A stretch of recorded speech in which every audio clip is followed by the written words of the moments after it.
So good morning, afternoon, and evening, esteemed participants. Ladies and gentlemen, welcome.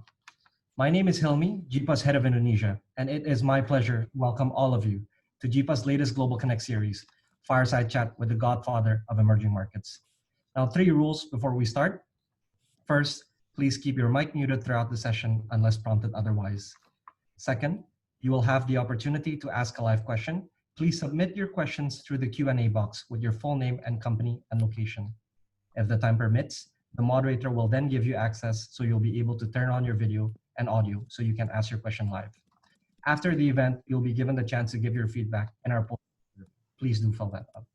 Now tonight, we're delighted to be joined by His Excellency Mahendra Siregar, Vice Minister of Foreign Affairs of the Republic of Indonesia, who will provide opening remarks for today's session. Prior to his present appointment, he was previously the Indonesian ambassador to the United States. He is renowned in Indonesia's economic diplomacy due to his previous leadership positions, such as chairman of the Investment Coordinating Board, Vice Minister of Finance, and Vice Minister of Trade.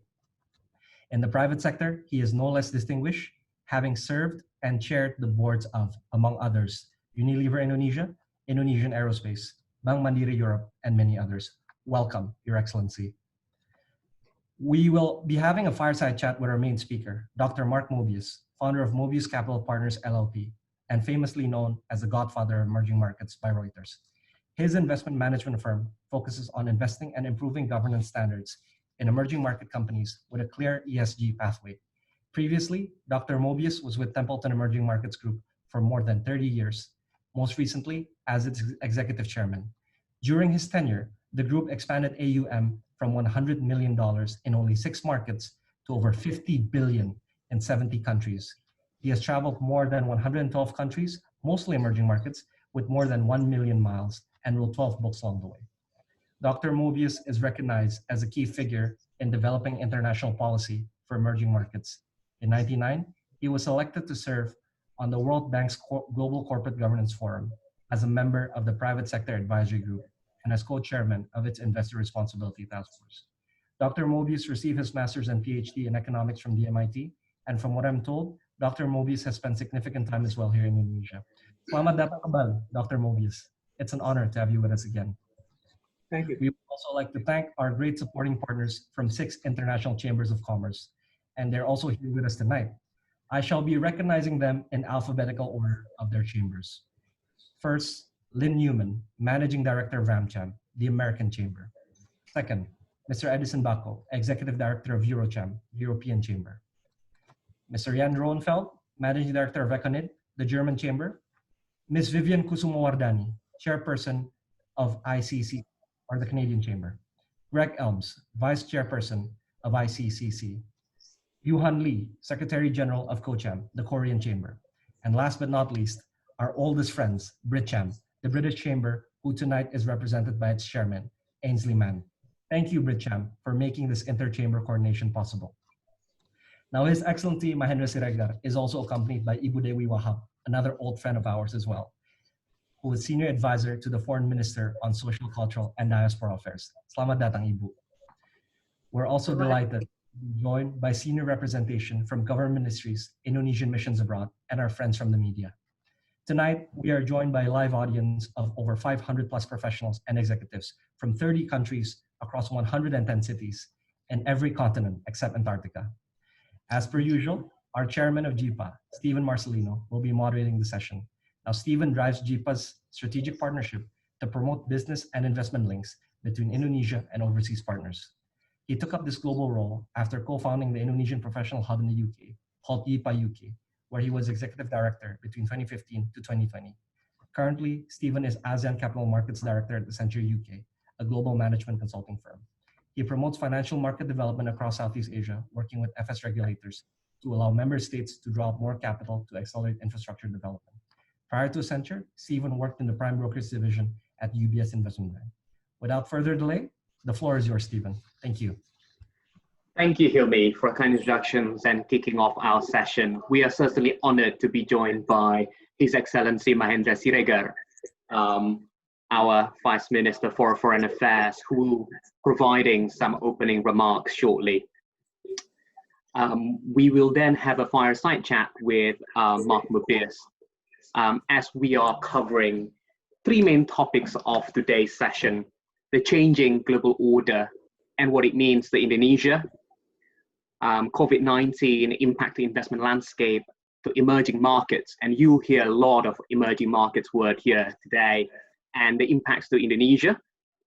The third main theme is leadership qualities to allow us emerge stronger from the crisis.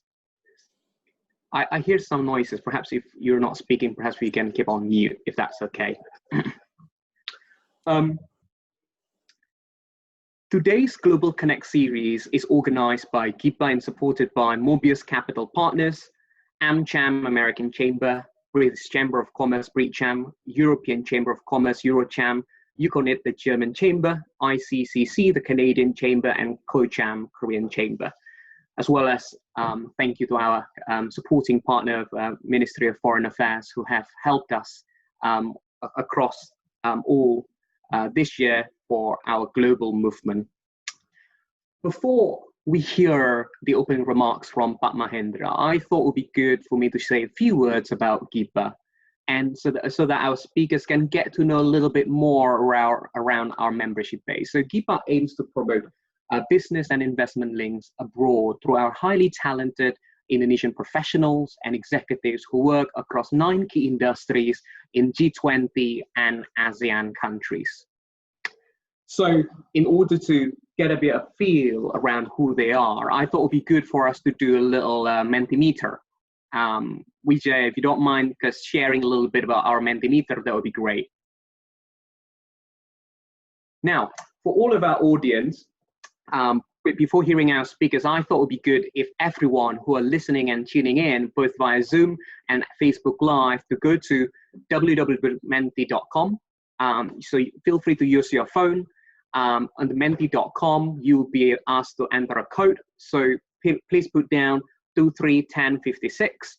Then it will be good for you to answer 2 questions. And Vijay, I think we should go to the menti.com so that we can start seeing. So again, www.menti.com and use the code.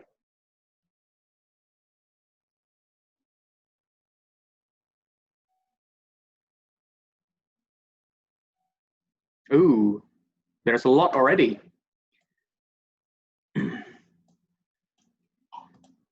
So we're seeing our audience who works across the 9 key industry groups that I mentioned, and some representatives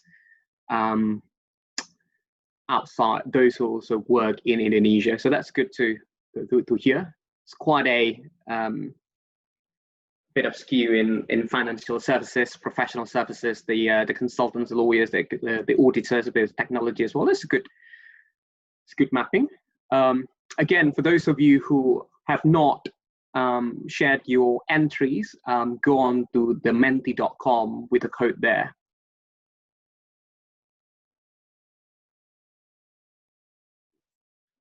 We have about 7% who are doing research and higher education to tuning in, which is good. Not just professionals. We like that. Perhaps I think we get the gist of the the spread, which is always good. Please continue. I think we should go next, I suppose, for conscious of time. The second questions, Vijaya. Have you worked and lived, studied abroad? Please share your entries so that we know the. Okay, this now is much faster, isn't it? And please don't close this view, because we'll be asking a number more questions later at the end during Q&A and during the closing statements too.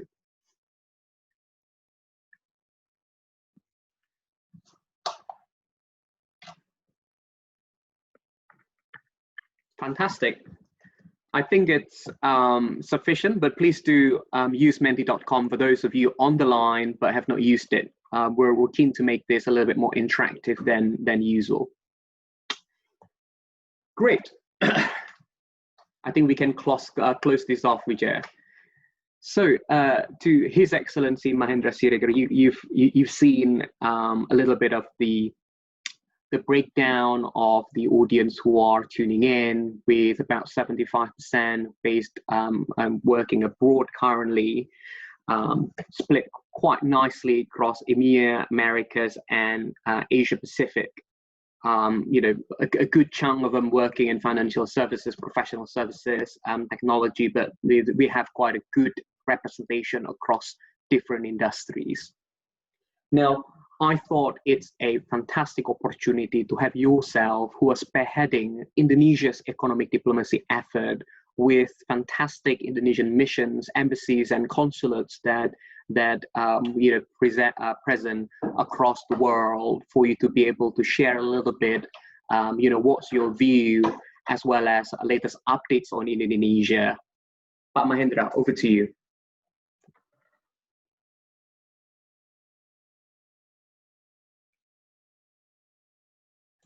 I think you're on mute. I believe you're on mute.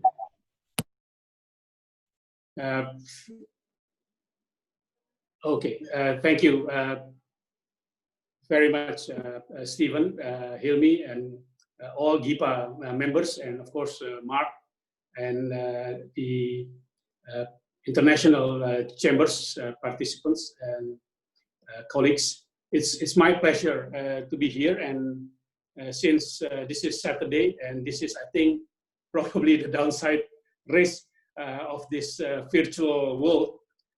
People don't care anymore about days and time, so they expect we would work 24/7 around the clock, around the week. So it's okay, but because it's a weekend, I would like to start with sharing with you what I did today in my activity. If I can use this slide too. Now, this is what I had on the left today. I had a good haircut, the first time in the last 4 months, and this happened outdoor, the trees, and based on an online service provided by a young chap who came to homes wearing mask and face shield made of acrylic and rubber gloves and equipments more like they are, I mean, he's preparing to do a body car work than doing the haircut, but it went very well.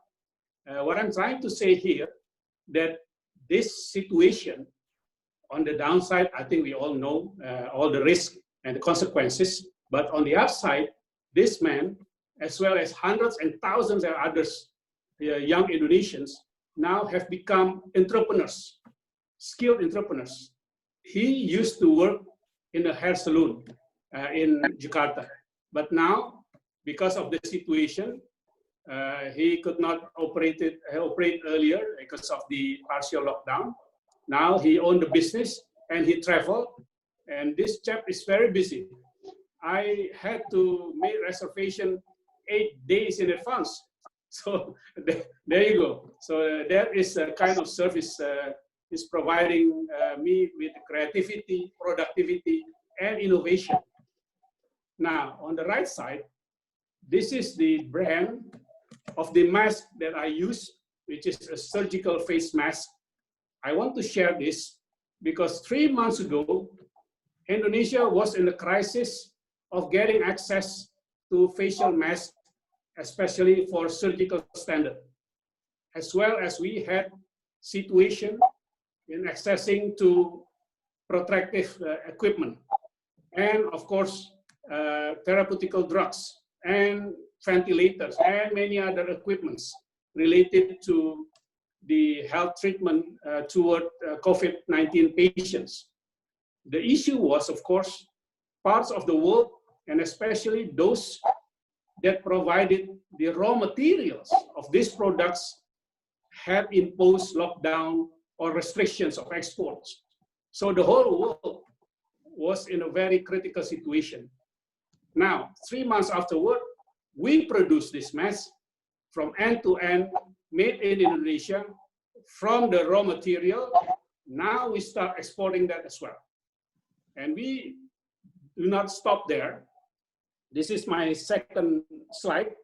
We have started producing ventilators. These are just 2 out of the 5 that already have certified by the Ministry of Health and being provided to all hospitals and clinics required. Again, this was not available even last month, but now we have been able to mobilize the research organizations, the universities, the industries, the health equipments manufacturing to collaborate and join forces. And now we produce this.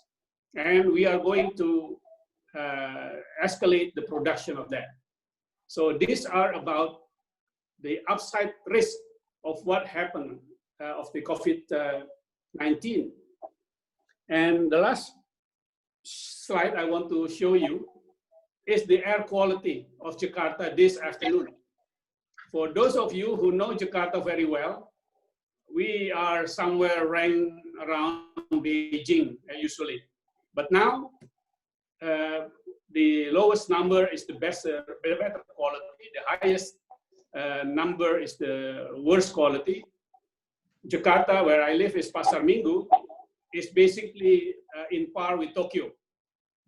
Much better than Beijing and slightly worse than European and American large cities.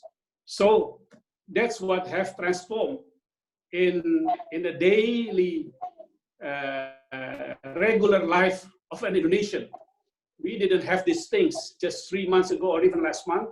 Now we all have this and enjoy that to improve not only our readiness with regard to the COVID-19, but to improve our quality of life. Now, let me report what has happened today around the country. Indonesia now is entering the 3rd week of what we call as the transition period from limited restriction of movement, we call that PSBB, an abbreviation, to the new normal protocol. And this transition period includes the capital city of Jakarta, Bogor, Depok, and Bekasi. And within the greater Jakarta, it still excludes Tangerang Regency, South Tangerang City, and Tangerang City, because these 3 regencies and cities still have high infected patients of COVID-19 daily. So we have this variation of which parts of the countries are ready based on the figures of the newly infected patients and those who are still have to go through for some time. While offices basically have reopened, but 50% of the staff still work from home. And not only because this is a transitional rules, but I think most importantly, they are adopting to a new normal of business environment. No need for everybody has to come to the office. And that makes a lot of shifts and transition and transformation in itself. Manufacturing plants have reopened with very strict health protocol, so production capacity have been utilized again. Groceries, shops are always open now. They're fully open with social awareness campaigns, stressing the importance of wearing masks, physical distancing, and hand sanitizers. Flights have restarted their regular schedule with also very strict health protocol. Although one should not underestimate the effect of the coronavirus, I think there is a clear need to take into account the importance of social well-being. In the current environment, we can see the business is able to cope through being creative, productive, and innovative. 3 months ago, as I said, we were not able to supply masks due to disruptions of the imported raw materials. Not to mention the lack of the ventilators. We did not have at all domestic supply, and therapeutical drugs being out of touch with vaccine production process. And of course, similar challenges were also faced by majority of our trading partners. But today, our industry has positively responded, with masks and PPE being 100% made in Indonesia, end-to-end, from raw material to finished products. And we have started exporting the masks and the PPE to many countries. And they are all with international certificate and standards. I know this because the foreign ministry and our embassies are responsible to facilitate, accelerate, and communicate this process with so many international labs and standard authorities around the globe, from New York, China, Japan, Europe, and what have you.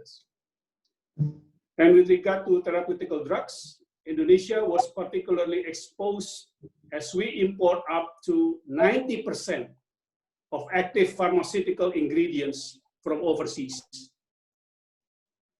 Now, we will do what it takes to make it in Indonesia. We have the size of the domestic market to support the economies of scale and sustainable API industries and generate economies of scale to be regionally competitive. Our national health insurance scheme, as well as social insurance institution, will be the off-taker of the drugs produced based on this API domestically provided. These two institutions is a system with 150 million people membership. So we know the purchasing power of these institutions. We will also emulate this success to other strategic and important industries.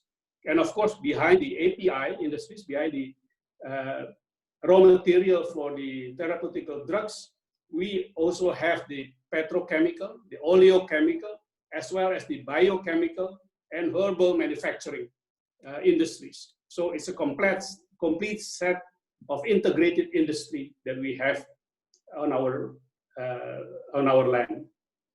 With regards to the vaccines, now we work very closely with several countries, out of which 2 have started their clinical tests in Indonesia.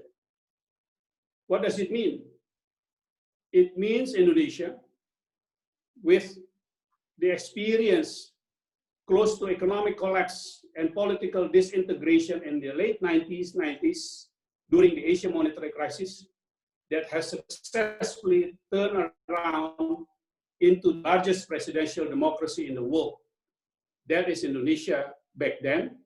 And now we are not only going to win against COVID-19, we will win it big time. Because COVID-19 has exposed our weaknesses, but these weaknesses have also served to harness our hidden strengths. The Indonesian economy will be one of the very few in the world that will still grow with positive figure in 2020, albeit it's small. But it's not just a symbol of growth, it's a symbol of resilience, our social solidarity, our determination, and our holistic reforms. Mark and all investors in the world, we should expect you to invest more in Indonesia, because if you don't, you will lose not only the opportunity of making more profit or yield, but also the risk to lose the opportunity to see the largest presidential and very vibrant democracy to accelerate its growth well into the future. You might be able to find a more competitive country to put your fund into, but as a package of young demography, a fully vibrant democracy of 270 million population, with hundreds of ethnics, race, and languages, the potential of Indonesia is immense. Thank you. Thank you, Your Excellency Mahendra Siregar, for really sharing the improved readiness and resilience that Indonesia is right now, 3 months from the outbreak, is a fantastic achievement we're seeing. But certainly we'll take into a number of very key points that you mentioned. The fact that Indonesia will be the very few countries that will actually manage to avoid recession or just grow slightly this year, unlike many countries who are facing some sort of deep recession this year. So certainly, it's a great remarks there to really give context where Indonesia is right now. Without further ado, I thought it would be good really to tap into one of the greatest emerging market investors. Reuters dubbed him as the Godfather of Emerging Markets, who entered emerging markets decades ago, before emerging markets was a term, before Jim O'Neill from Goldman Sachs back in the days coined the term of the BRICS economy. He was there and growing the asset under management from $50 billion fund across 70 markets, across emerging markets. And he was also the person who started his adulthood in creative and relations, then managed to turn himself into finance. Certainly these are an interesting life journey. Many professional executives may found themselves not knowing which sort of industry group they should really end up working, and he himself has weathered a number of crises, both at advanced economies and emerging markets, certainly a source of wealth. So with us, without further ado, Mark Mobius. Hello there. It's great to see and to know that you're in Munich after after you were stuck in South Africa lockdown for a couple of months, Mark. Oh, yes. Well, thank you very much. And it's a pleasure to be with JIPA and the group around the world. It's very inspiring to know that you have such a great organization. And I want to thank His Excellency Mahendra for these inspiring contents, because the comments he's made really pinpoint the strengths that Indonesia has and the opportunities you have. And in some ways, this crisis, the COVID crisis, has created an opportunity for many countries, including Indonesia, to make changes, to make reforms, and to move ahead in a new direction. And I think he beautifully expressed that in his talk.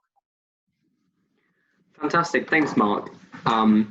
And we'll certainly come back to that point again in the second topic of our fireside chat. But I thought it would be good for us to explore the changing global order in the post-COVID-19 world. And the GIPA team has prepared one slide context before I ask you questions, if that's okay. So let me share my screen, a quick one on, oops, why they're not there?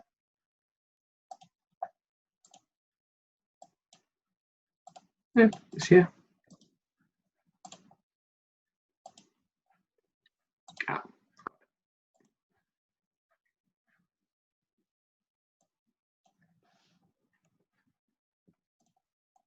Can everyone see my screen by any chance?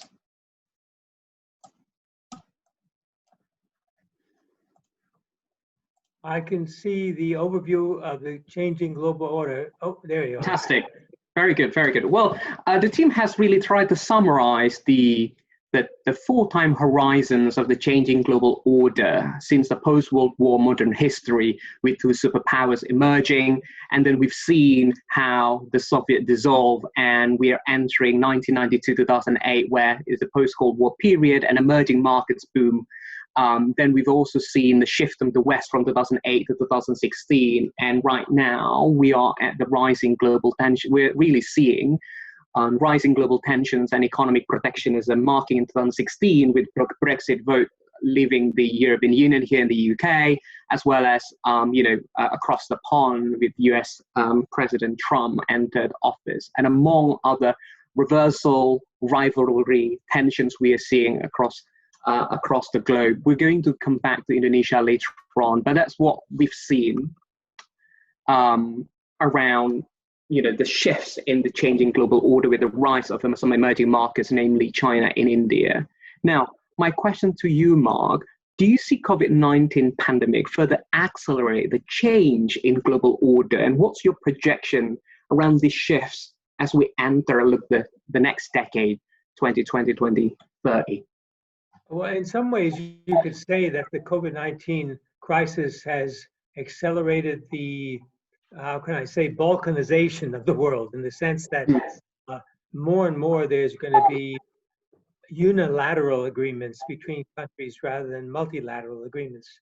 But the changes that we've seen really have been happening as a result of technology. Even before the COVID-19 crisis, you saw an explosion of technology, of communication technology.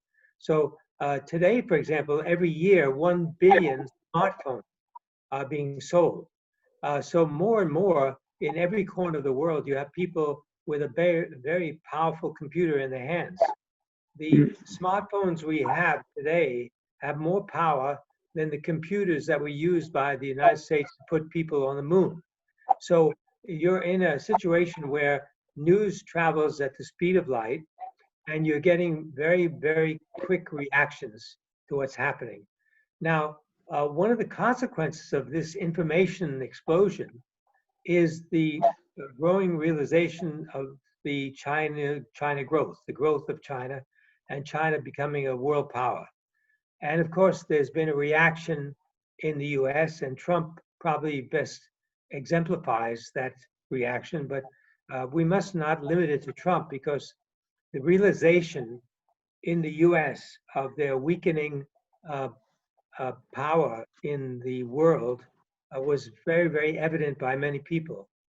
And they realized that the multilateral agreements that the US was tied into act to the detriment of the US. And of course, the most evident example of that is the trade balance between China and the US. But you can also see it in many other directions. For example, if you look at the contribution to the World Health Organization, WHO, US contribution was, what, 5-8 times more than China. So there's a greater realization in the US, and by the way, in other parts of the world, that we have to be careful with multilateral agreements, and we have to make our own way, so to speak. In other words, engage in countries in a direct way so that we can do the best for our people, whatever country you're in, and also the best for the future. So I don't see this as a big negative. I see that as a positive, actually, because now trade relations, diplomatic relations, relations in every sphere are becoming much more realistic, and this is probably a very good thing for the future.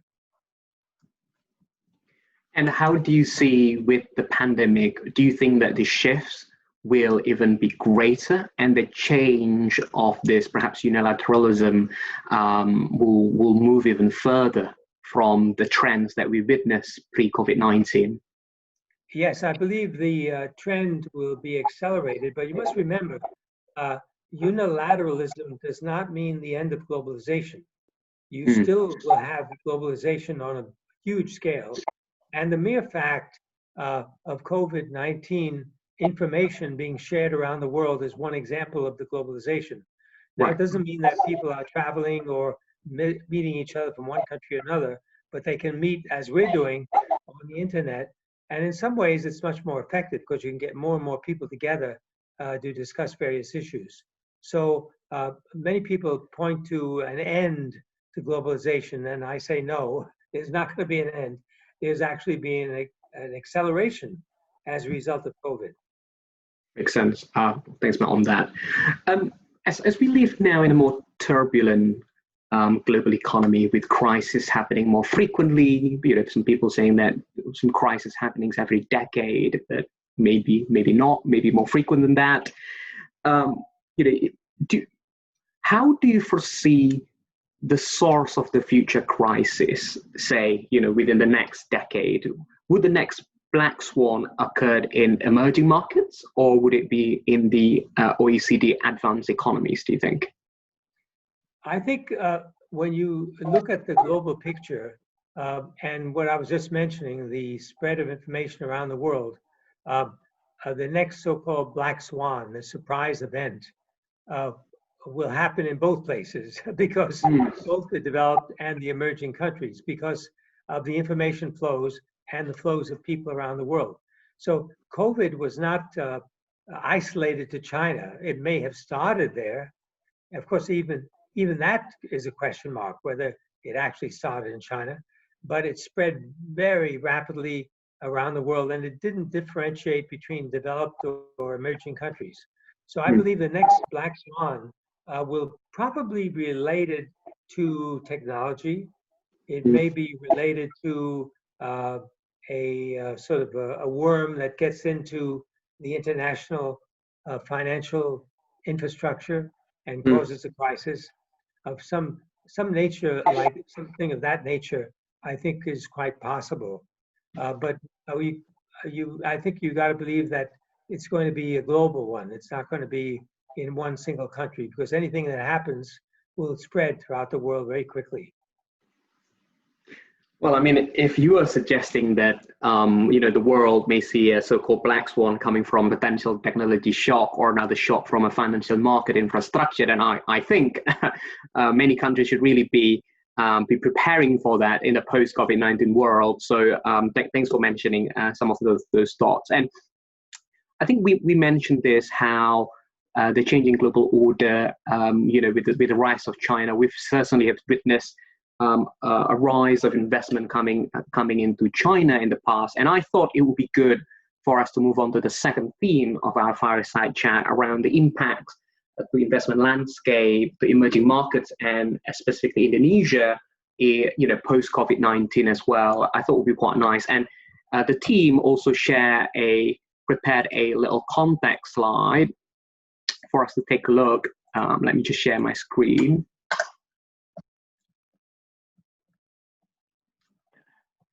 This is somewhat building on from His Excellency Mahendra Siregar mentioned. I had a chat yesterday with the chief economist of the Economist Intelligence Unit (EIU) and shared this chart actually. So I took it from them. It really shows that majority of G20 economies will enter a somewhat deep recession, and we've seen that 18 of the 20 G20 countries here. And the exception of the G20 economies are China and Indonesia that will avoid recession. You could see here on the chart, the blue are the pre-coronavirus GDP forecast for 2020, and the red are the forecast as per the 10th of June, so it's about a week old, whereby China and Indonesia will avoid the recession. And what's interesting in this picture is the blue highlight when some of these 20 economies will be back to their 2019 GDP levels. So obviously China and Indonesia will return to 2019 GDP levels at the end of 2020. United States will return to its 2019 level 2 years later, 2022. The European Union and Japan here are projected to return to 2019 GDP levels in 2024 and 2026, respectively, so 4 and 6 years after China and Indonesia return. Now, we're seeing here as well the emerging markets in G20, with the exception of Brazil and Argentina, will also bounce back from the crisis faster than the traditional advanced economy. So it's interesting findings here, Mark. And I thought it would be also good to get your thoughts here around some of this trend, and how significant, right? You've seen so many crises. How significant the impact of COVID-19 to the investment landscape that emerging markets and Indonesia are seeing? Well, if you look at the decline that we've seen in equity markets, stock market indices around the world, you find that many of the emerging markets, of course, fell further than the U.S. market. The biggest market is the U.S. market, as you know. But the recovery from the bottom has also been greater. You have a recovery in some of the emerging markets of as much as 50% from the bottom. So the volatility is greater, of course, is what we can expect with smaller markets. But generally speaking, the emerging markets have done as well as, if not better, than the U.S. market and the European market. Now, as you pointed out, the forecast for China looks pretty good, and that's mainly because the Chinese government, being the first to be hit with the COVID-19, were the first to react. And also, they have means to inject a lot of liquidity into the market and also provide relief for jobs and so forth. In the case of Indonesia, I believe one of the reasons for the forecast being good is that Indonesia has a very diversified economy. As you know, I mean, the experience I've had in traveling around Indonesia, things are far apart. They're separated. Many places are very isolated, so they're not impacted by a general crisis as you would have like in the US. So that may explain why the forecasters are giving that good prognosis for Indonesia. But generally speaking, what we're facing in the US, in Europe, all over the world, in China, is what I call a V-shaped recovery.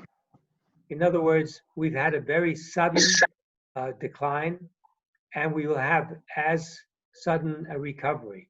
There will be a very fast recovery, and we're seeing that already.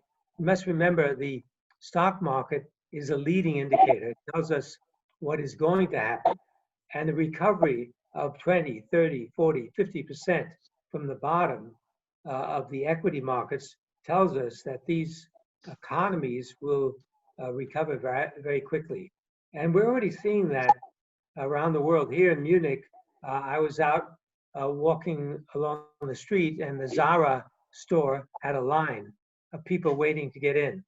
Now, of course, they had to line up because you have to have a distance, you got to wear your mask.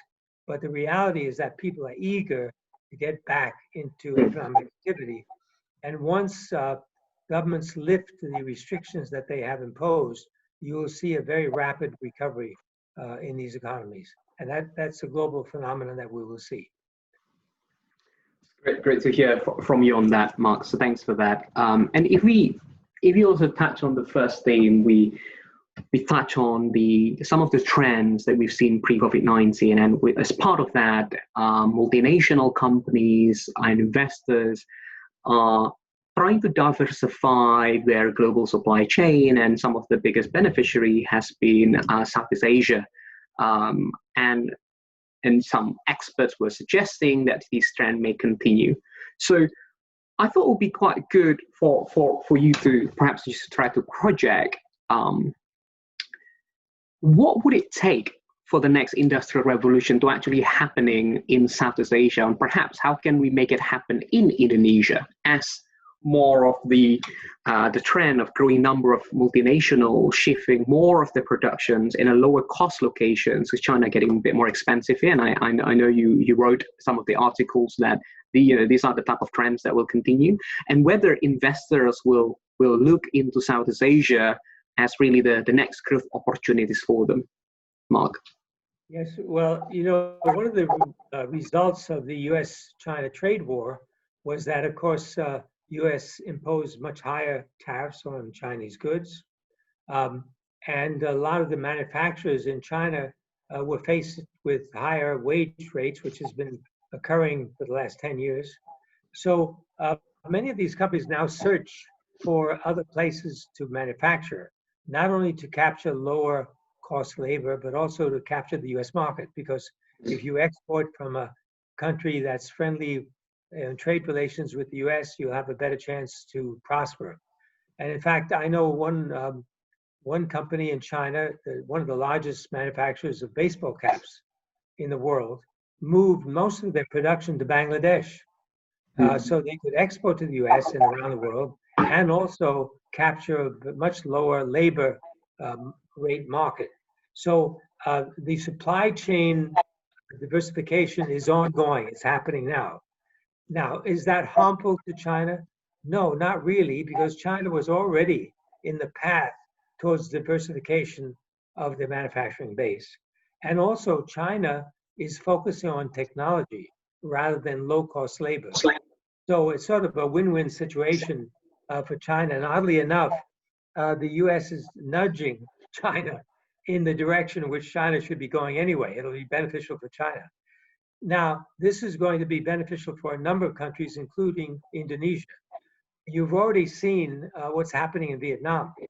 Vietnam is now become a major exporter of goods that used to be manufactured in China.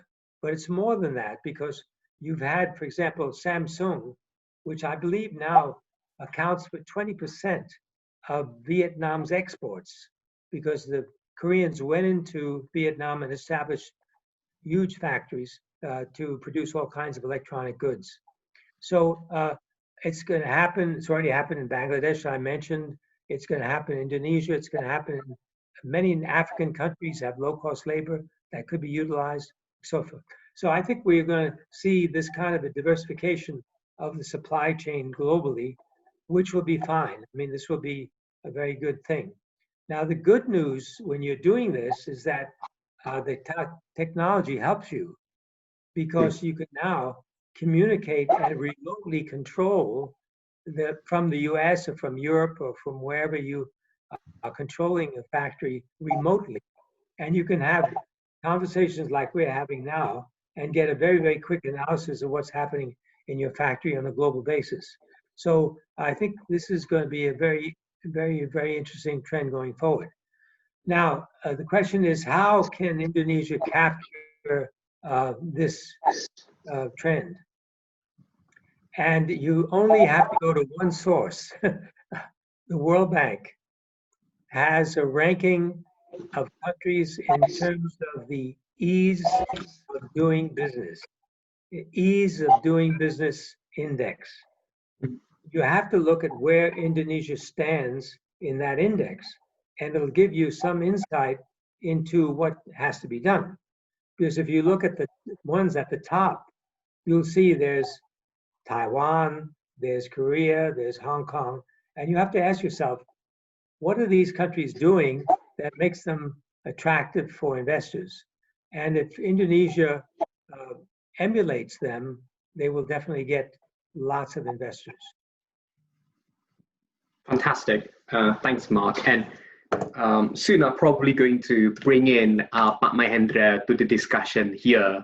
But it's fascinating to hear how you think COVID-19 will further accelerate some of the trends we're seeing prior to COVID, and will even expedite that further in terms of the changing global order, the balkanization, not the end of globalization, but perhaps some of the balkanization of some of the trends we are seeing, and how the multilateral systems may need to be further reformed in order to cope with the modern history, as well as some of been interesting to talk a little bit about impact investment and how I think to your point that Indonesia and Southeast Asia can be the biggest beneficiary of the continuing trend of the diversification of global supply chain, and the impact is then up to Indonesia whether it wants to seize some of these opportunities, both technological trends we're seeing as well as this diversification.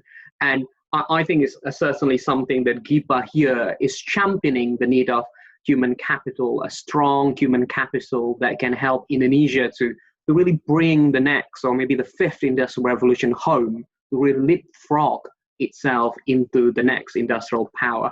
But I think it would be good perhaps, Pak Mahendra, to hear some of your comments, perhaps, your view in response to Mark's view. Thank you, Mark, for your updates of you on how things work globally. And I think you have mentioned several aspects that are relevant with the topic of today. And I would like to look from similar angle, but view the shift from what in the diplomacy world is considered as multilateralism toward bilateralism or regionalism are just a good, healthy transition. So it's not a zero-sum game between multilateral, regional, and bilateral undertakings in the form of agreements and negotiations. But it's more about getting a better balance and combination between the three of them. So I think it is good because what we had in the past that accelerated the, I would say, the globalization based on multilateral trading and economic rules have created reactions and responses from those who felt left out from the process. But of course, this has happened since the 1970s. But at the time, it was the animosity or the frustration of the developing countries looking at the process of globalization. But what happened in the last 5 years is certainly the other way around. It's the dissatisfaction and disillusion of people in the developed countries, and especially among the major economic powers. And of course, among others have been mentioned, like Brexit or what happened in the US. So this is not just a matter of cyclical or changing of situation. I think this is also where the international regimes have to respond with constructive, I think, answers. And the answers are bringing in the regional-based negotiations or agreements, as well as bilateral, to the forefront to balance the multilateral. So I don't look at that as a zero-sum game. And on that note, if we look in Asia, Southeast Asia and East Asia, and of course, what is very obvious is the near completion of the RCEP, which is the Regional Comprehensive Economic Partnership, where we expected to have 16 countries of 10 ASEAN countries and 6 partners, but it turns out that probably India will not join in the same time. So it will be 15 countries with a population of close to 2 billion in the region. And certainly this will become the engine or the locomotive of global growth well into the future. Because unlike in the developed countries, where in terms of life expectancy as well as level of growth per capita have more or less saturated, the opportunities in this area is still large.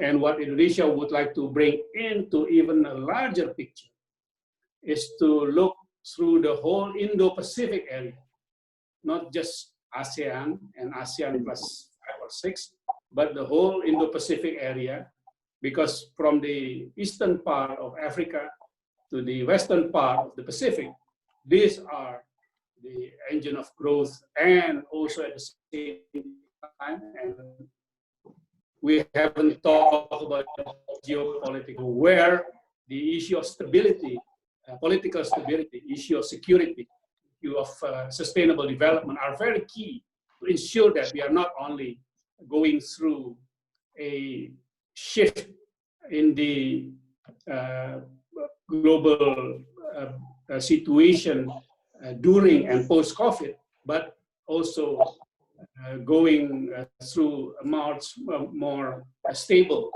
and secure and welfare and development-oriented world. So I think it's important to look at that, and within which large domestic market economies like Indonesia have to also take into account the needs, the demand of the markets, because this is something that we learned from the last few years. If you think that the social, let's say, impact of the process will adjust by itself, and then you will be caught by surprise as what happened with Brexit, for instance. So I think this has taught us a very good lessons that people have to look at that, not necessarily from the perspective of a threat,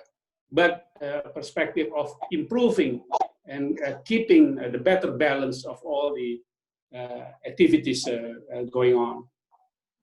Sure. Thanks, Mahendra, for that. And back to yourself, Mark.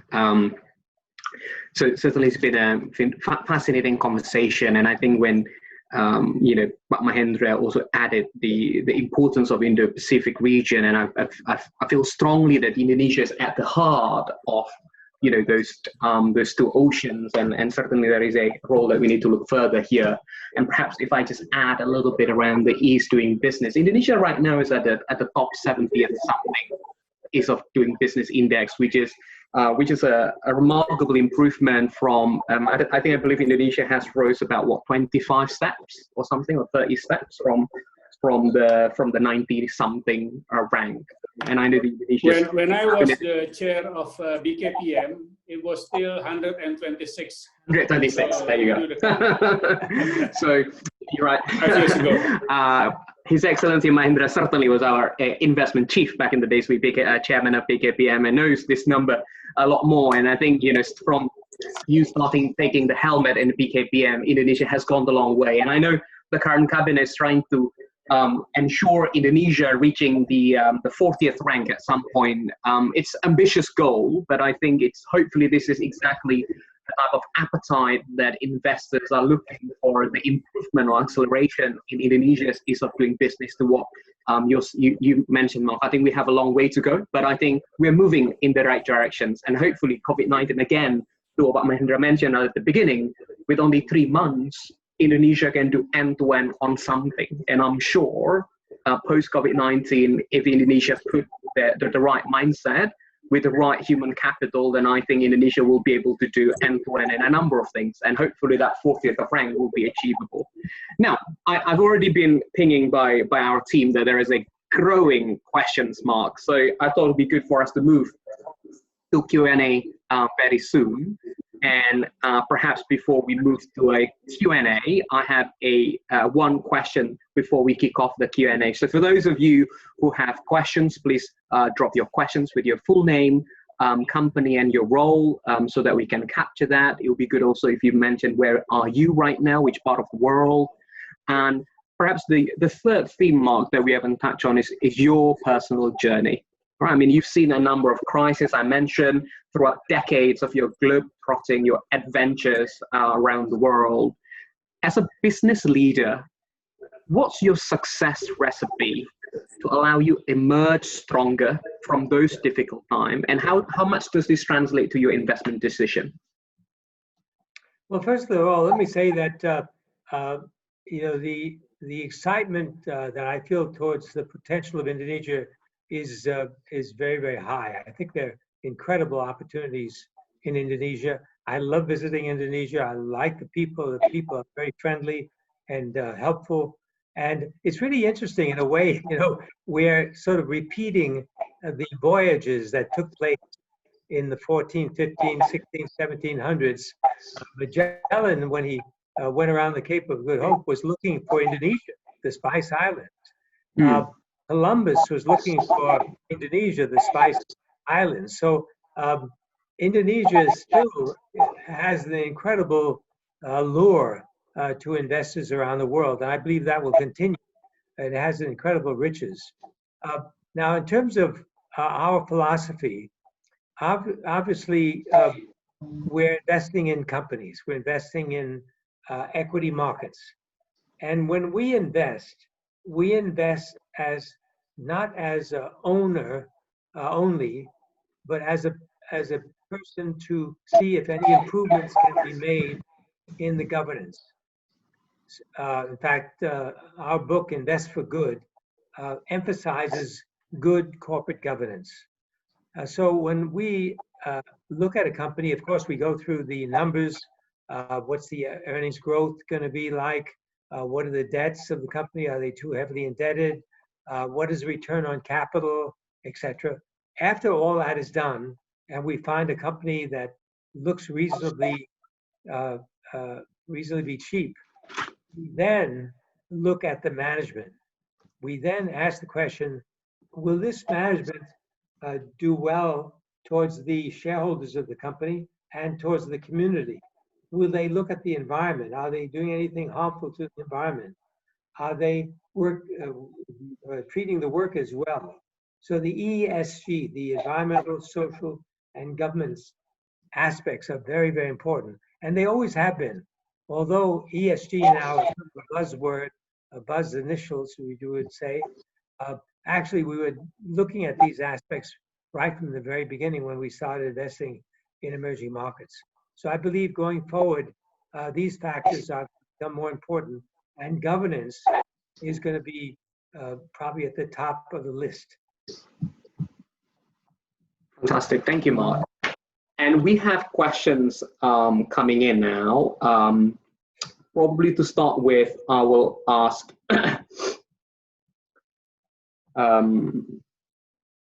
I'll ask questions from a committee member of a local professional hubs overseas that we have in DC, relatively new. So I thought I'd give him a first shot. Hari Sugama, advisor of Asia Group, who are based in DC. Harry, do you want to turn on your video and unmute yourself and ask the question?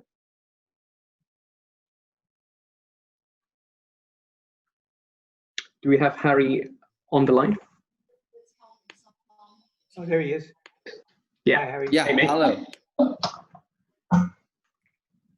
Harry, I think we can hear you. You want to ask your Thank question? you. Second, okay, can you hear me? Okay, thank you, His Excellency Pak Mahendra Siregar, for the great insight about Indonesia, Mark Mobius, and GIPA team to arrange this webinar. So my name is Hari Sugama. I'm one of the lead for Indonesian Professional Association Washington DC chapter. I'm based in the United States. What interesting, I have a question is that, so it has been nearly about like 6 months since COVID-19 started making headlines. And the near-term economic impact has clearly been massive and far-reaching. But stimulus has likewise been unprecedented. So what are the key takeaways so far? And maybe this question would be for Mark and also to Pak Excellency Pak Mahendra Siregar for Indonesia. Thank you. Well, the key takeaway to begin with is the fact that we've had a great opportunity to buy stocks at very, very low prices. So when this crisis hit, we were immediately in the market buying, because you don't get these incredible declines in prices very often. And it provides a wonderful opportunity to buy stocks that are undervalued by the market. So I think that's the first thing. The other thing is that, you know, we believe that the most expensive words in the world are "this time it's different." It's never different. It's okay. The variations may be different, but the reality is the same. Markets go down and they go up. Bear markets last for a shorter time period than bull markets. Bull markets last longer. So if you keep that in mind, you realize that we've had a tremendous opportunity. In some ways, we still have an opportunity to invest in not only the world market, but Indonesia. Thanks, Mark, on that. I'll take a couple more questions, if that's okay. I'll take the next question from Felix Leonard Liao. He's one of the leadership in the professional hubs in Hong Kong. Again, congrats for the formation of the Hong Kong hubs quite recently. I thought it'd be good if you can ask your questions after this, and please feel free to unmute yourself and turn on your video. The second questions I'd like to take is from Natasha Limiardi, manager of Amex American Express in New York. Please, if you can unmute yourself as well. Alex, to you.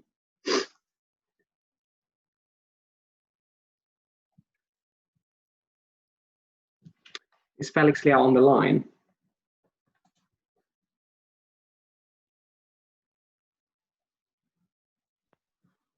Or we can go with Natasha first. Hello. Hey, Hi. yes, go ahead. Your Excellency, all members of the panel, and everyone. I'm Natasha. I'm a risk manager at American Express, currently in New York. Guess my question is for you, Mark. My colleagues and I have always had strong affinity towards tech landscape in Southeast Asia. I was just wondering what kind of capital raising model do investors, especially foreign investors, usually prefer when they look at the Southeast Asian market? Are they aiming for the Chinese giants, such as Ant Capital or Tencent, through the benefits of networks that they can offer, or the platform ecosystem? Or do they aim for big family conglomerates, such as Sinarmas, Henderson Land, JJ Summit, in the local jurisdiction? Because as foreigners, they probably knew they need to enter the market with someone who has strong connection with the local regulators. Or do you think there's any other specific type of investment strategy foreign investors would go for? Thank you, Mark. Yeah, I must say that's everything of what you said. It's not only one. So to give an example, if you look at a large pension fund that's in the US, who has billions of dollars to invest, they would tend to go towards the larger companies with a relatively independent board of directors, or at least an orientation which has relatively good corporate governance.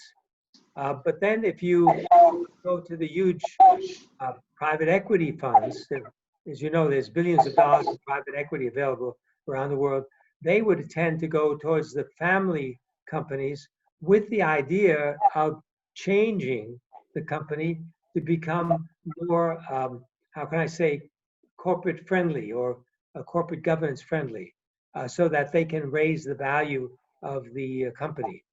In our case, we're relatively small. You know, we're running a few $100 million. We hope, of course, to get bigger, but in a smaller investment fund like we're running, we would tend to go after the small and medium-sized companies. And again, the idea would be to go to see if corporate governance can be improved, because we know that corporate governance improvements lead to higher share prices. So there's opportunities for everyone, really, at the end of the day. There's IPOs, as you know. Yum China recently announced that they will be going into the Hong Kong market to raise money. We happen to own the company, but chances are you'll get a lot of very large institutions going into that IPO, simply because it's a well-known brand. They seem to have pretty good corporate governance, and they have a very strong market position in China. So it's really, I would say, you can't really pinpoint any one individual area. There are opportunities everywhere. Thanks, Mark. We'll go to Felix, and then I'll also invite if our supporting partners, the Chamber of Commerce, have any questions to Mark. I think that would be good. And then I've seen there is someone raising their hands, Mas Adi Budiarso, a great friend from Minister of Finance. I thought if you're there, I'll draw yourself as well, if that's okay. Felix? Sure, sorry, hi, can you hear me? Yes. Yeah, sorry, apologies. There was a slight technical issue just now. So again, my name is Felix, a member of the Indonesian Professionals Association in Hong Kong. And as Stephen mentioned, we've only just been established recently, given the increased interest in empowering Indonesians in Hong Kong. So on behalf of the members in Hong Kong, I'd like to extend my gratitude to yourself, Mark, and GIPA for organizing this event and inviting us. So although not always the first names that come to mind when it comes to emerging markets, Hong Kong and Singapore are considered emerging economies under certain metrics, especially when it comes to the investment management space. The cities are still growing and forming their own ecosystems as compared with the Western counterparts. So Mark, so in light of the prolonged social unrest in Hong Kong in the past year, China's response of introducing the national security law may put the special trade status under the US-Hong Kong Policy Act in jeopardy. At the same time, investors are also reacting bearishly on the outlook of the region's stability. So my questions are, what is your view on Hong Kong's asset management industry going forward? And should the Hong Kong asset managers be worried that Singapore is slowly eating into the pie of the capital inflows as reported in the past half a year? Thank you. I think Hong Kong is going to continue to power ahead. Now, it is true that the security law that the Chinese want to introduce has created a lot of strife, and there's a fear that the rule of law that is so important in Hong Kong may be jeopardized. But I don't think there will be that much change in Hong Kong despite this introduction of the security law. In fact, you may find a situation where things, once it's accepted, once the demonstrations are over, people will begin to realize that this could be a good thing, the rule of law in China and in Hong Kong. One of the things that we've noticed in Hong Kong is that despite all the strife, all the problems, business continues to go on, and people are willing and able to continue their jobs and their life. And I believe that the demonstrations taper off, things will return back to normal for Hong Kong.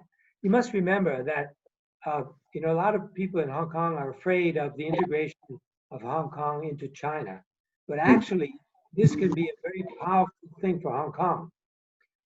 Unlike Singapore, which has a pretty, how shall I say, isolated environment in terms of its relationships with Indonesia, with Malaysia, the two big countries next to it. In the case of Hong Kong, if the integration with China continues, this will be a big benefit to Hong Kong. And the fact that a number of Chinese companies are now going to be listed in Hong Kong, I just mentioned Yum China, but there are a number of others, this will again strengthen Hong Kong as a financial center.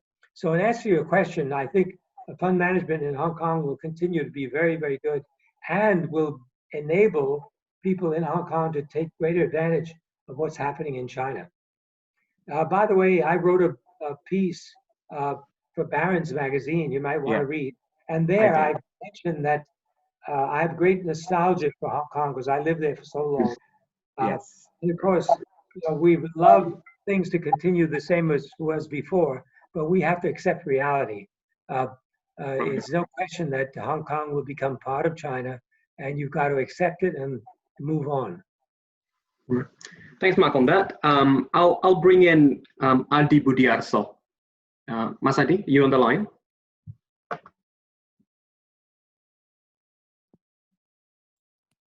And then if there is a representative from Chamber of Commerce, perhaps if you have any questions. No, I've been informed they're not on the line. So we have, we're keen to make this very interactive. So we'll go more on with the Mentimeter shortly. So if those of you prepare yourself, I'll just, perhaps the last question from someone in Singapore, actually. Dimajani, are you on the line? CEO of Alami in Singapore.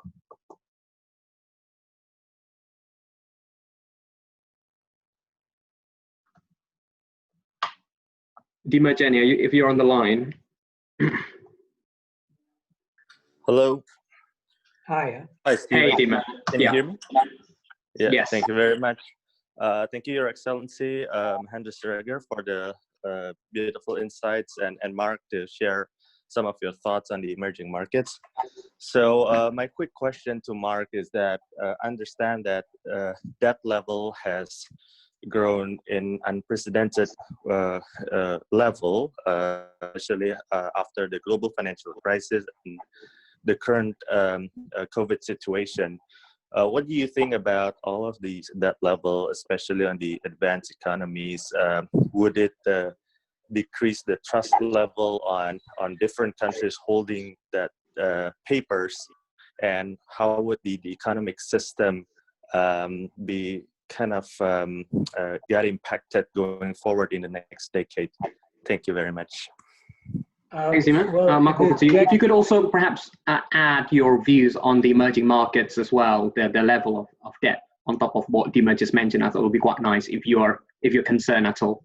Mark, over to you.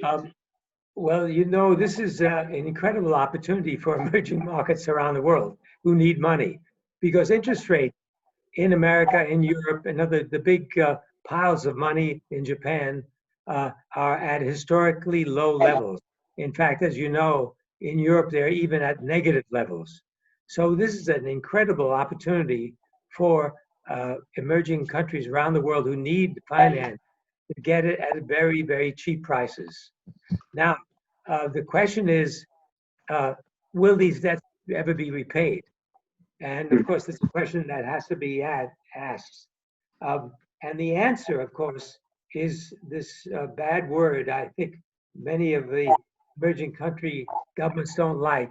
And the bad word is conditionality.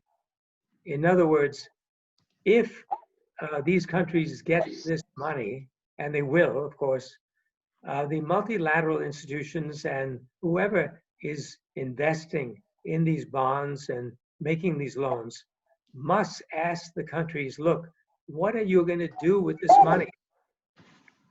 If you're going to build infrastructure, roads, bridges, tunnels, railroads, airports, etc., great, that's great, because these will be earning money and they'll be able to be productive and produce returns. If they're just going to put it into the general budget, then this is going to be a real problem in paying back.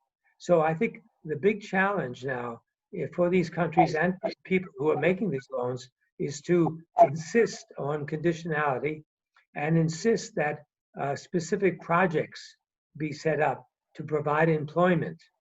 I'm reminded of the New Deal during the Depression in America. Franklin D. Roosevelt instituted the New Deal. What was the New Deal? It was the same thing. It was putting money out into infrastructure and producing lots of new roads, bridges, and so forth, putting people to work, which again produced more economic growth, and also providing an infrastructure which benefited the country and is still benefiting the country today. So I hope that this will take place. But in terms of worrying about the this size of the debts, no, I'm not worried at all. There's plenty of money around, and many people want to make these investments. And I believe in the long term, if it's done properly, these investments will pay off. Thanks, Mark. That's marking almost the end of our Q&A session. Thank you for everyone's questions. We'll get around to it at some point. But I thought allow me to thank our speakers today. Thank you, Mark, as well as Your Excellency Mahendra Siregar, for spending your valuable Saturday with us, the professionals and executives community around the world. We've certainly been, on a treat. Some useful insights that obviously, some of them also quite provoking as well. So I think been really, really useful.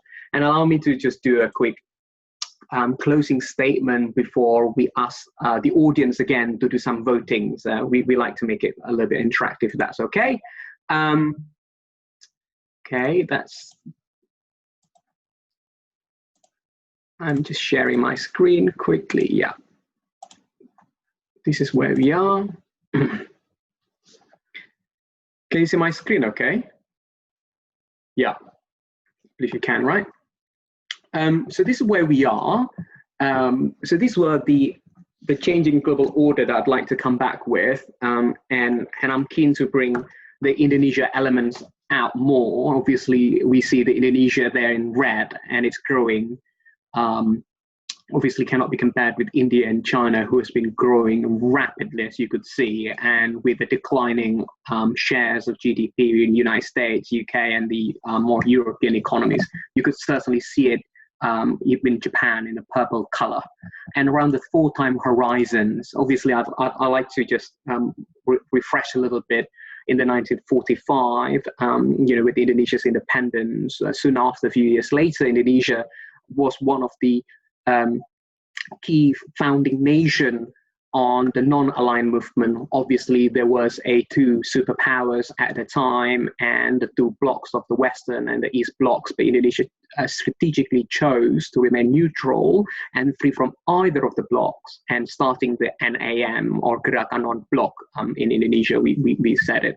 Obviously, as we move on and at the end of the the end of the Cold War, in the post-Cold War era, Indonesia is one of the emerging markets that are booming as well on that, where in 1999, Indonesia formally joined G20. But Mahendra also mentioned the fact that Indonesia has reformed itself since the financial crisis and the new information era. Indonesia now is becoming one of the most vibrant economy, where we even directly elect our own president, and the current President Jokowi right now. Moving on in 2008, 2016, in the subsequent time horizon, we've seen global financial crisis hitting a lot of Western economies mostly, and there are three countries that are deemed as the most resistant from the GFC. China number one, India is number two, and Indonesia was the third most kind of resistant country if you look at kind of the bottom half of the slide. And soon after, in 2013, after President Xi was formally elected as Chinese president, then he came to Indonesia in 2013 as part of the APEC summit to launch BRI, Belt Road Initiative. And since then, 2016, I mentioned a little bit of key events, Brexit and Trump, who marked the shift, the rising of tensions and economic protectionism, the Balkanization, if Mark mentioned. During those time of the uncertainty and tensions, Indonesia reached $1 trillion economy in 2017 and achieved investment grade ratings by all three major credit rating agencies. And obviously, we are entering the 75th, 2020 actually, in a few weeks time from now, on the 17th of August, we are entering the 75th of anniversary independence of Indonesia. And what I thought it would be good is trying to have a little bit more thought-provoking discussion here. This was based on a summary that we've had, conversation with business leaders and executives and some of our Center of Excellence thinking, and as well from our supporting partner, who we did a joint Global Connect series 2 months ago from WEF, World Economic Forum. So we believe that today we are on the bottom left quadrant, rising global tensions and economic protectionism, where we're seeing a period of rivalry between the US and China, a period of reversal with the weakening of the international governance. What we would argue is that we are at an important juncture now. Where do we see? Are we seeing, will we, soon next, we're looking to the y-axis, there is degree of economic shocks, and on the x-axis, a degree of change or reform in the global order. Will we see a great decoupling? Obviously, just a couple of days ago, President Trump says that complete decoupling, US retreating and cutting ties from China remain a policy option on 18th of June. Will we see that? Or will we see a potential Cold War II with a potential emergence of two blocs? On the one hand, with the launch of Interparliamentary Alliance on China, IPAC, that are trying to scrutinize more of China, and on the other hand, China's influence on developing countries of its BRI, Belt Road Initiative, are even more crucial and emerging. Or will we enter a great reset of stakeholder capitalism? This is an initiative run by WEF, where they are trying to coordinate a kind of a stakeholder partnership to really make the world fairer, greener, and smarter place to live. Right? I think this is all interesting scenarios that we may enter in the next decade, and I'm keen for us to vote in due course around what's your view here. Now, what we are also trying to look at, around what are potential scenarios in the next decade. The question would be, what's Indonesia's strategic positioning? Because we believe Indonesia's strategic positioning today or in 2020 will be remarkably important as we enter the next decade. And the question we are keen to raise, and again, we're not going to answer it here, but it's for our future Global Connect series, is should Indonesia revive its non-aligned movement to counterbalance potential emergence of the two blocs, and trying to seizing opportunities and work together in a more neutral position with both sides of the globe. So those are the type of things that we are keen to explore more, and we would love to hear some of your feedback after the session. And I think lastly, on the right hand of the slide at the bottom, I also mentioned that I think Southeast Asia and Indonesia here is well positioned to capture some of the influx of investments and the diversification of globalized supply chain. The question, perhaps something that we're keen to also explore, is whether Indonesia can really bring the next industrial revolution home. What would be the right strategic positioning there? So with that note, I thought it would be quite good for all of us to go to menti.com and use the same code. So if you kind of look to the same view that use the same interface as last time, you can start voting. So again, menti.com and use the code 231056. And with that, Vijay, do you mind if you share the live results from the Mentimeter, please? Coming up. And I thought it would be good, Mark and Your Excellency Mahendra, to share some of your views too around some of the results. Here we go. So where do we go from here with the 3 points that I mentioned around Great Decoupling, Great Cold War 2.0, the Great Reset of Stakeholder Capitalism that World Economic Forum just launched in early June, so about 2 weeks ago. Okay, so it seems some people are saying that Cold War is quite likely. Is that what we believe? I would encourage everyone to go into menti.com and put the code. And we'll share some of the results around what you think are most likely going to happen. Either the first scenario, if you kind of recall the 2x2 that we present, the Great Decoupling, where economic ties are completely being cut off in the US and China, which will still remain the policy options as of 2 days ago, or the Great Cold War II with the potential emergence of two blocs. The Interparliamentary Alliance on China was launched again early June with 8 advanced economies as the pioneers. Is that what we're seeing? Or the Great Reset of Stakeholder Capitalism. I think the winner here is the Great Reset, it seems, which again, probably the better outcome as we see a lower economic shocks, means that it's a more stable world economy we're seeing, as well as perhaps a higher degree of reforms required with joint efforts. And then next, please, Vijay, if we ask one more question. I believe this is the last question we're going to ask, aren't we? I think we go to the next question, Vijay. Perfect. Oops. What do you think Indonesia's strategic position should be? Should Indonesia align itself more to the US and join the Interparliamentary Alliance on China, scrutinizing China's behavior, and maybe a little bit more critical and support more the US and allies?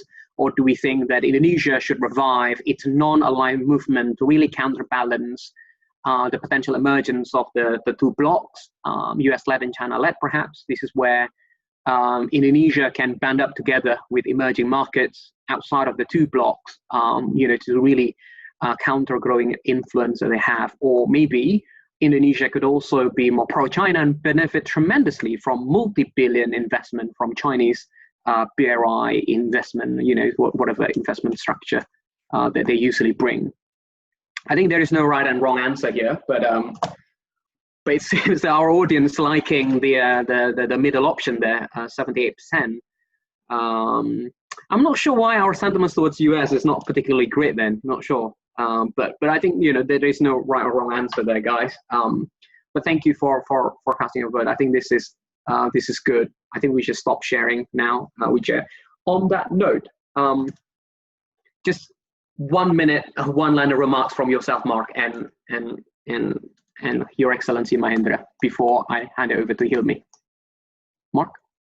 Thank you very much for the invitation today. I think it's been very interesting for me. I would love to have a continuing dialogue with everyone on the phone and in this podcast, but I appreciate your attention and thank you again.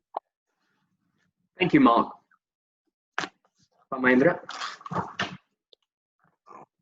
Thank you for inviting me, and if I can say something on the last two questions. Sure. I would like to say there is another opportunity or another quadrant to the topic discussed. Actually, Indonesia should not be used with the term as neutral. Neutral is like indifferent or passively doing nothing. Indonesia is a very active participant of the global peace, and mentioned about the non-alignment. So that is very important to say, but we never had any history and nor interest to be part of the Chinese or the Americans alliances. So we don't intend to have that. And what happened, not just being neutral, we set our own platform that all countries can join in. And that's why we talk about the Indo-Pacific in our terms is ASEAN Outlook on Indo-Pacific. Because the US has its view on Indo-Pacific, basically also related to what China is doing, and also China has view on Indo-Pacific from their perspective.